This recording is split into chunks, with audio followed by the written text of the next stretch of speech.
Assalamualaikum warahmatullahi wabarakatuh. Apa kabar Ananda semua? Semoga kalian selalu dalam keadaan sehat ya, dan tetap semangat untuk belajar. Pada hari ini kita akan belajar Indonesia, yaitu tentang penggunaan huruf kapital. Nah, sebelumnya di kelas 5 dan di kelas 4 kita sudah belajar tentang huruf kapital. Untuk sekarang kita tinggal mengulang lagi. Nah, untuk penggunaan huruf kapital ada aturan penulisan dalam bahasa Indonesianya. Bagaimana aturannya? Nah, di sini Ibu Guru akan menjelaskan aturan-aturan penulisan huruf kapital dalam bahasa Indonesia. Nah, yang pertama yaitu huruf kapital itu dipakai pada awal paragraf atau kalimat. Contohnya, saya sangat senang pergi bersama ayah dan ibu. Nah, coba perhatikan di sana. S pada kata saya itu huruf kapital. Kenapa? Karena dia berada di awal paragraf. Nah, kemudian ada tanda titik setelah ayah dan ibu.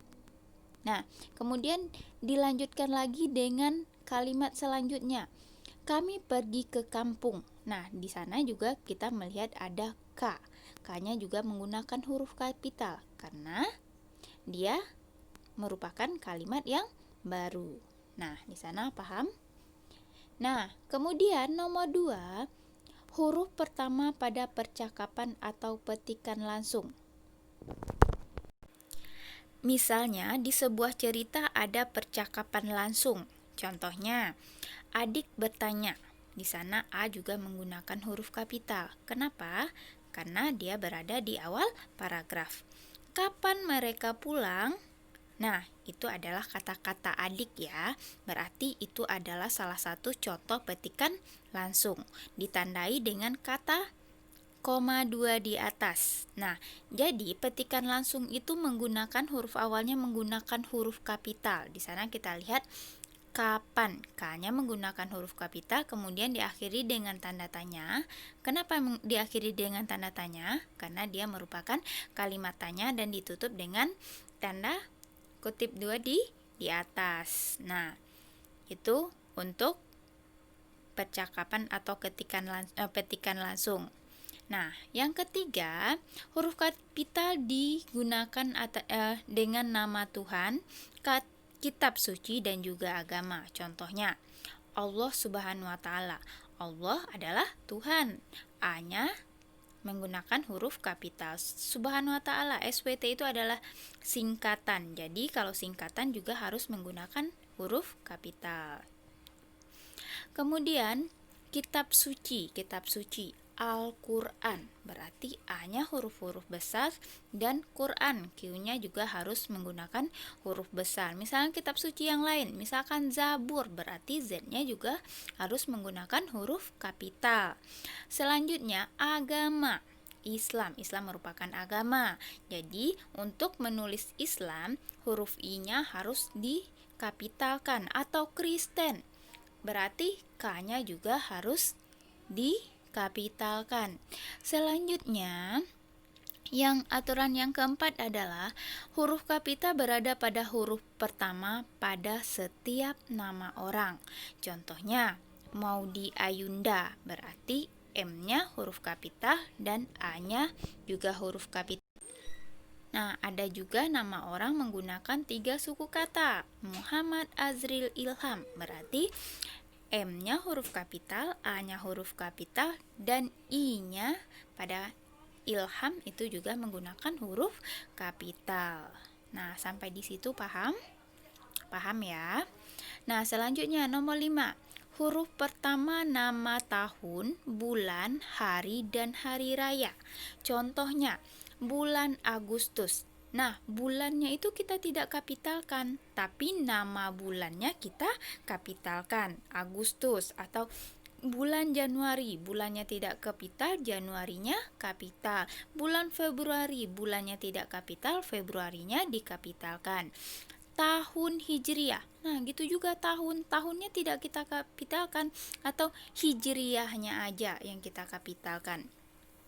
Nah, selanjutnya hari Jumat, harinya tidak kapitalkan, nama harinya yaitu Jumat kita kapitalkan, atau hari Senin harinya kita kapitalkan, harinya tidak kita kapitalkan, S-nya kita kapitalkan. Nah, atau hari raya Idul Fitri, harinya tidak kita kapitalkan, rayanya R-nya kita kapitalkan, Idul, I-nya kapital, Fitri, F-nya kapital. Atau hari raya Idul Adha, harinya tidak dikapitalkan, rayanya R-nya dikapitalkan, idulnya I-nya dikapitalkan, adha berarti A-nya dikapitalkan. Sampai di situ paham ya? Nah, selanjutnya yang keenam, huruf kapital kita gunakan pada huruf pertama nama geografis, tapi di sini punya catatan jika diikuti nama tempat. Misalnya, kota Jakarta, berarti Jakartanya huruf besar. Nah, Danau Toba. Danau, kenapa danau itu kapital? Nah, karena danau itu diikuti oleh nama danaunya. Danau diikuti oleh kata Toba, berarti adalah nama danaunya. Berarti danaunya dikapitalkan D-nya, Tobanya juga dikapitalkan T-nya. Kemudian Jalan Umban Sari. Jalan, kenapa kapital jalannya? Karena jalan diikuti oleh nama jalannya. Nah, jalan berarti J-nya dikapitalkan, Umban. U-nya dikapitalkan, Sari, S-nya dikapitalkan.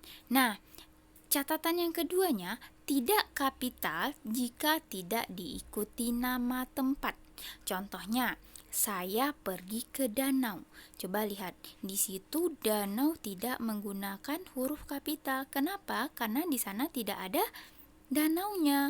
Kecuali nanti contohnya, saya pergi ke Danau Toba. Berarti di sana D-nya dikapitalkan. Nah, paham? Paham ya? Selanjutnya, yang ketujuh adalah singkatan. Nah, sebagaimana pada saat ini lagi maraknya kata-kata pembatasan sosial berskala besar. Nah, di setiap awal-awal suku kata itu kita ambil singkatannya, bisa disingkat jadi PSBB. Jadi penulisan PSBB harus huruf kapital. Nah, begitu juga dengan pelajaran jarak jauh. Nah, tiap awal-awal dari suku kata itu kita ambil P pelajaran, J jarak, J jauh, PJJ. Berarti kan menggunakan huruf kapital. Nah, sampai di situ Anda paham? Nah, baik. Untuk selanjutnya, untuk yang terakhir yaitu setiap unsur judul karangan kecuali pada kata di, ke, dari, dan yang untuk. Nah, judul karangan atau judul buku itu menggunakan huruf kapital. Coba perhatikan buku kita di rumah. Nah, jadi judul buku itu pasti menggunakan huruf kapital, kecuali di sana ada kata di, ke, dari, dan, yang, untuk. Itu tidak menggunakan huruf kapital. Contohnya, liburan yang menyenangkan. Liburan, L-nya menggunakan huruf kapital. Yang tidak menggunakan huruf kapital. Kenapa? Karena di sini ada yang, kecuali yang, berarti yang tidak menggunakan huruf kapital. Menyenangkan, M-nya menggunakan huruf kapital. Kenapa? Karena dia merupakan judul karangan. Nah, contoh yang kedua, di rumah saja. Nah, di sini di huruf kapital. Kenapa di huruf kapital sedangkan di kecuali di, ada di sini kata di.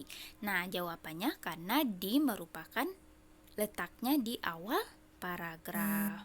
Nah, sampai di sana semua paham? Nah, jika ada yang tidak paham nanti boleh japri Ibu Guru ya. Nah, untuk tugasnya silakan salin yang sudah Ibu sampaikan tadi ke dalam buku catatan dan dikumpulkan minggu depan saat PM. Nah, itu saja materi kita pada hari ini. Semoga Anda bisa memahami. Sekian dari Ibu. Assalamualaikum warahmatullahi wabarakatuh.